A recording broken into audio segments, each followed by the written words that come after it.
Aita for letting my perpetually late boyfriend miss a game he was excited about because I didn't remind him to hurry up.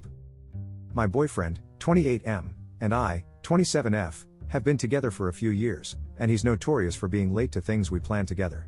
He tends to get caught up in whatever he's doing, usually something with his car or playing a game, and loses track of time. Normally, I remind him multiple times about the timing so we don't miss events, which sometimes makes me feel more like a manager than a girlfriend. I've tried to talk to him about it, explaining that it's tiring always being the one to keep us on schedule, but he laughs it off and says he just runs on his own time. It's reached a point where I plan an hour ahead just so we don't end up late. Recently, I decided to stop reminding him and let him handle it himself.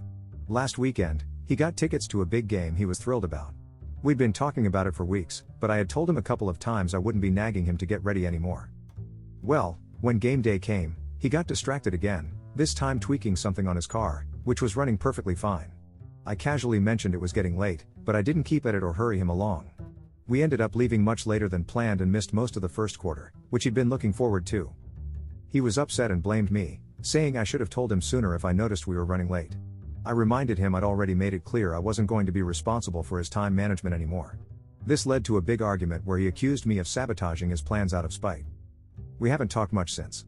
Now, he's told a few of our friends, and some of them agree with him that I should have just helped him out for something he really cared about. Aita for letting him deal with the timing himself and not reminding him to hurry up.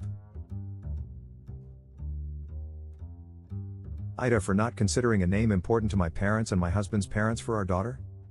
My husband and I had our first child together a week ago and we chose a name that our families weren't thrilled about. Wren, for those who will ask. They didn't really say anything, but I know neither side loves nature-themed names. It was a couple of days after she was born that my parents told me they had the name Dorothy saved for a daughter after me, and when I was 2 they miscarried a baby and called her Dorothy in their hearts. They told me Dorothy would be a lovely name and Dorothy Wren didn't sound terrible, so wouldn't it be a nice way to honor the baby who should have been my sibling? A couple of days later my husband's parents and my parents told us they wanted us to consider the name Dorothy, and after discussing it they realized it had meaning on both sides. My eels were helped a lot by an old elderly neighbor when they first got married, and her name was Dorothy and they always considered that name for a girl, but they had all boys. Both sets of parents said it was like a message being sent and it would be the perfect name for our daughter. My husband reminded them we had already named our daughter and she's Wren. The parents asked me to consider it as the mom and I said no. That my husband and I chose the name we feel is right for our daughter and we have zero regrets. They told us back in their day you took your parents' and family's wishes on board with naming your children and followed conventions of the past. My husband actually argued with his parents because they don't speak to either of their first families and were estranged from them their entire adult lives. But there was still a lot of pushback and my parents said it was hurtful that I wouldn't even consider it. Aita? Aita because I will not watch anything more complicated than a Hallmark movie with my wife. I love my wife. She is intelligent and sweet. Also, she is beautiful inside and out. She teaches high school English and social studies. She loves novels and usually has several on the go. However, she cannot follow the plot of a movie to save her life. Unless it is about a big city lawyer visiting her hometown to shut down the local factory, but instead reconnecting with her high school boyfriend who is also the local baker and mayor. I've known this about her for years and I have accepted it. I just like vegging with her, so I'm happy to see white people rediscovering the magic of Christmas. Or whatever. When we were dating we watched The Matrix.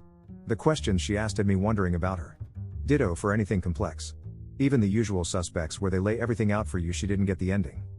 We had her sister and brother-in-law over for a couple's night on Friday. We made supper and the plan was to watch a movie. Her sister wanted to watch Shutter Island. I will not spoil it, but the movie has many twists. The ending is awesome. I tried my best to suggest anything else. The new Laura Dern movie where she bangs the kid from Hunger Games. They all ganged up on me and said we were watching Shutter Island. My wife proceeded to embarrass herself by not understanding the ending and asking questions that were not great. Her sister and her husband were looking at my wife like she was Simple Jack. I tried my best to cover for her or tell her I would explain it later. She got mad at me for not just answering her questions. After they left she started it with me. She said that she noticed that we always watched a certain kind of movie and that she thought I enjoyed them. I said I did because we got to spend time together and that made me happy. She said that she was not an idiot and that she just didn't concentrate on movies.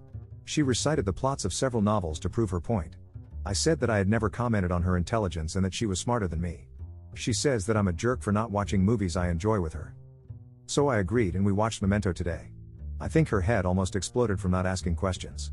I saw her on Wikipedia reading the plot. Aita for intentionally not watching complicated movies with my wife?